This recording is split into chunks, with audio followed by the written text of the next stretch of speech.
Hola mundo, yo soy Angarlo. Aquí aprenderás de cripto mejor que en ningún otro lugar. El día de hoy platicaremos sobre Satoshi Nakamoto. Bienvenidos.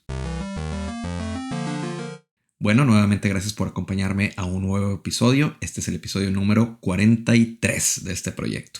Venimos recorriendo un camino importante, platicando sobre Bitcoin, sobre Ethereum, NFTs y demás. Y el foco en particular de estos últimos episodios y de este año ha sido sobre Bitcoin, que tiene un camino muy importante y eventos importantes con el ETF, con el halving y con un montón de atención que está recibiendo. Y el día de hoy platicaremos sobre un tema bien interesante que es el fundador o el creador de Bitcoin, Satoshi Nakamoto. Antes de comenzar, te pido como siempre tu like, tu subscribe y compartir para que esto llegue a las personas que tiene que llegar. Bueno, yo sé que has escuchado en el pasado sobre este seudónimo, sobre esta persona o grupo de personas llamado Satoshi Nakamoto. Déjame te platico un poquito lo que ya te he platicado en episodios anteriores y luego te voy a dar algunas novedades de esta persona o este seudónimo.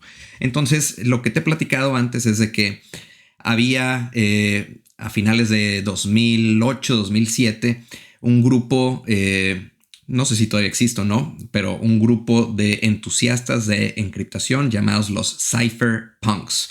Y básicamente, pues un grupo, muchos de ellos libertarians o básicamente personas que buscan cómo reducir el control del gobierno, muchos de ellos geeks, expertos en tecnología, expertos en encriptación, expertos en economía y bueno, al final apasionados de este tema de encriptación y de cómo utilizarse en diferentes mecanismos.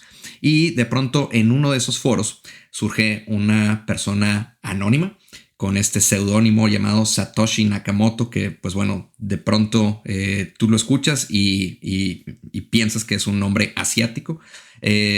Y bueno, al final, hablando en inglés completamente, empieza a interactuar con algunas personas de este foro de criptografía y empieza a decir, oye, pues mira, yo ya vi ciertas tecnologías, ciertos white papers, ciertas cosas que se han creado para crear dinero digital, para crear activos digitales que no necesitan el control de un servidor en particular, un ente en particular, un gobierno en particular, para poder sustentar ese intercambio de valor y esa pues hermetización del ecosistema. Y entonces empieza a validar dentro de este foro, oye, pues cómo sería este sistema. Mira, he pensado en este tipo de código, en este esquema llamado Proof of Work, que ya existía antes, pero cómo lo aplicaríamos aquí. Y empieza a rebotar ideas con varias personas de estos foros, una persona clave más bien, se llamaba Hal Finney. Esta persona, de hecho, fue la primera persona a la cual Satoshi Nakamoto le terminó enviando Bitcoin y la primera que empezó a transaccionar con Bitcoin. Esta persona falleció en 2009, fue diagnosticada con ALS en 2009, falleció en 2014. Hay algunas personas que de pronto sospechaban que Hal Finney pudiera haber sido Satoshi, pero la verdad es de que con los intercambios de correos hace poco sentido que la misma persona estuviera interactuando con un seudónimo que ella se inventó. Entonces, bueno, Satoshi estuvo interactuando con Hal Finney, estuvo interactuando con otra persona que se llama Adam Back, que todavía existe. Por ahí alguna vez me respondió un tweet que me emocionó mucho también, un genio también. Y bueno, con varios entusiastas y de pronto con este insumo de información, con estas validaciones, lo que hace Satoshi es en octubre de 2008, el 31 de octubre de 2008, saca el white paper de Bitcoin, en donde dice, oye, pues todo lo que te acabo de mencionar, Proof of Work, un esquema de limitante de cuántos Bitcoins van a haber, que son 21 millones, el tema de que la recompensa se reduce a la mitad, un montón de detalle e inclusive el website de bitcoin.org y una muestra de código de cómo se pudiera implementar eso que estaba descrito en el white paper. Esa muestra de código la toma Hal Finney, la empieza a revisar, tiene cierto feedback y ciertas mejoras y así es como empieza a mejorarse el código de Bitcoin, a tomar un poco más de forma. Y pues bueno, resulta que el 3 de enero de 2009 Satoshi finalmente saca Bitcoin. El Genesis Block, así le llaman, el primer bloque de Bitcoin ocurre el 3 de enero de 2009. Y de hecho ese bloque tiene por ahí un mensaje que dice Chancellor about to bail out banks o algo por el estilo. Básicamente el canciller de Reino Unido a punto de rescatar bancos en la crisis inmobiliaria del 2009 y 2008. Entonces sale ese bloque con ese mensaje y de ahí el resto es historia, en donde empieza Bitcoin a tomar forma. Por muchos meses no tiene ni siquiera un valor comercial o un valor monetario. Básicamente solamente funciona por 15 meses como una red que maneja este tipo de monedas que son como coleccionables digitales, y luego no es hasta meses después que empieza a tomar volumen, que empieza a tomar un sentido y un esquema de precio. Y bueno, lo más curioso de todo esto es de que como Satoshi inició la red de Bitcoin, él tiene una cartera que contiene 1 millón de Bitcoins. Y lo más interesante de eso es de que Satoshi pudo haber dicho, oye, pues yo aquí ya saco mis monedas con el precio que sea y me desaparezco. Pero no hizo eso. Lo que hizo fue solamente desaparecerse. La última vez que hubo un correo de él fue en 2010, en donde dice, me voy a dedicar a otras cosas.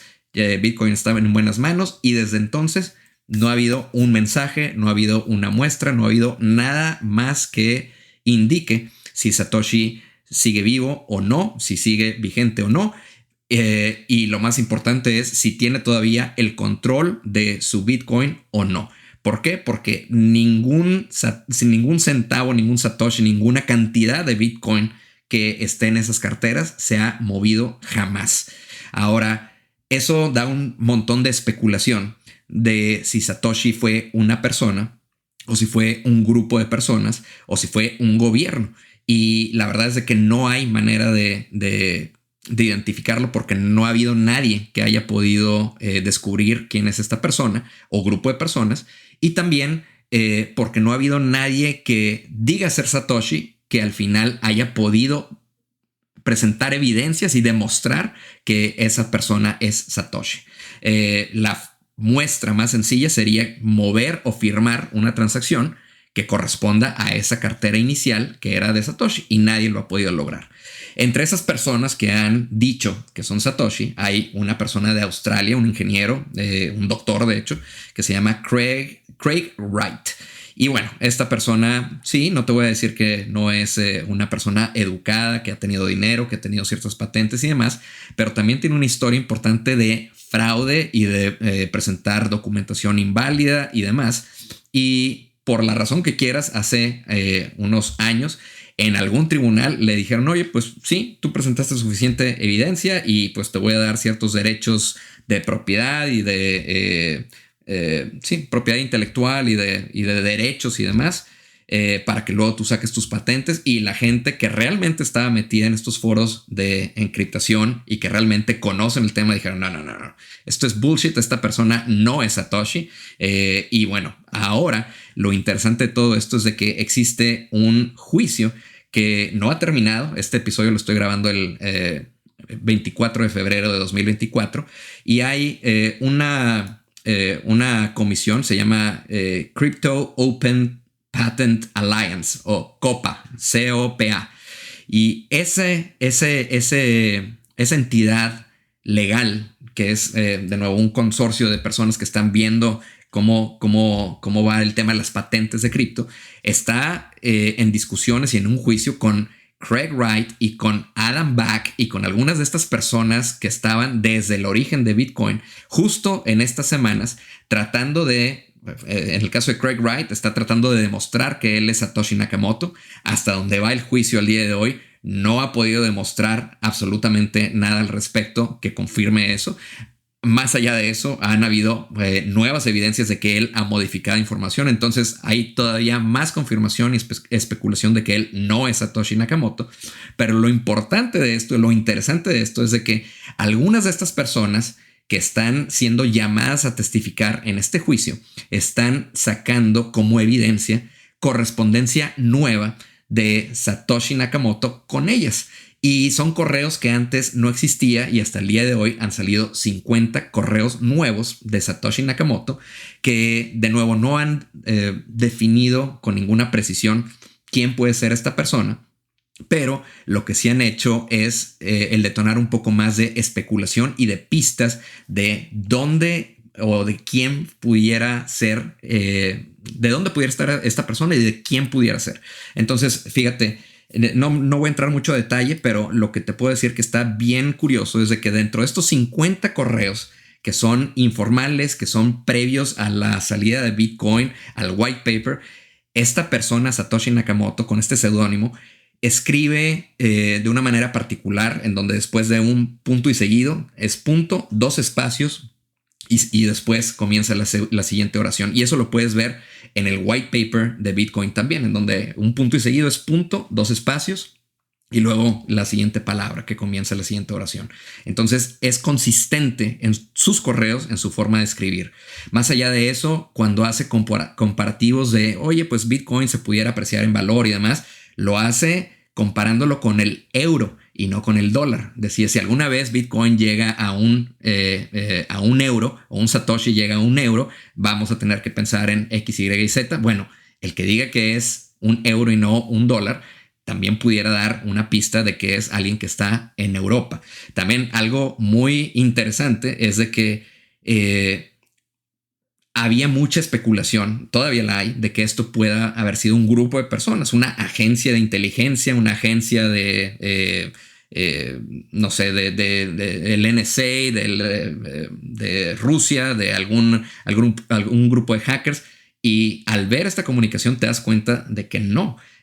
No sé si haya tenido apoyo de algún grupo, obviamente están los cypherpunks, pero la persona que interactúa como Satoshi en todos estos correos interactúa como una persona con una consistencia increíble y con temas personales que él también comenta, como por ejemplo, ya se hizo meme que menciona de que, oye, sí, la pizza con jalapeño y piña es mi favorita. Entonces por ahí la gente se está volviendo loca diciendo cuánta gente le puede gustar esa pizza de piña con jalapeño. Por ahí hay una pista de cómo llegar a Satoshi. Y bueno, al final lo que te quiero decir es impresionante cómo después de 15 años de que Bitcoin está corriendo, después de ¿cuántos años? Desde 2008 el white paper, pues casi 16 años que salió el white paper, todavía no está identificado Satoshi y al parecer es una persona que está en Europa y que le gusta la pizza de piña con jalapeño. Y bueno, claramente fue un genio y es alguien que no sé si viva o no viva al día de hoy. Si vive Satoshi Nakamoto, cuando Bitcoin llegue a creo que cerca de $197,000, él va a ser la persona más rica del mundo, si es que todavía vive, simple y sencillamente por la cantidad de Bitcoin que tiene ahí en esa cartera. Lo más curioso de todo eso es de que después de 15 años de Bitcoin estar operando, no ha habido ningún movimiento de ese millón de Bitcoins que está en esa cartera. Entonces también hay mucha especulación de que Satoshi a lo mejor ya no está con nosotros. Al final de cuentas es todo especulación, es un poco de información para el morbo, para un poco el tratar de pensar de dónde salió esta genialidad, pero al final de cuentas el que no exista Satoshi, el que no exista un punto central de control, de discurso político, de discurso técnico de dónde va a haber Bitcoin, hace a Bitcoin todavía más potente porque es descentralizada y es la gente, la comunidad, los entusiastas los que hacen de Bitcoin algo tan robusto. Pero bueno, esa es la historia de Satoshi hasta el día de hoy. Veamos qué sucede en los siguientes meses, años y si de pronto hay una respuesta clara de quién es o qué grupo de personas es, si es que son un grupo de personas. Bueno, por lo pronto te dejo con esa información. Creo que tú puedes hacer tu propia investigación y llegar un poco más a estas conclusiones. Y bueno, si encuentras a quién es Satoshi, házmelo saber porque yo me muero de la curiosidad. Te dejo por lo pronto, te espero en el siguiente episodio y te agradezco como siempre. Dale like, dale compartir y te espero en el que sigue. Gracias. Chao.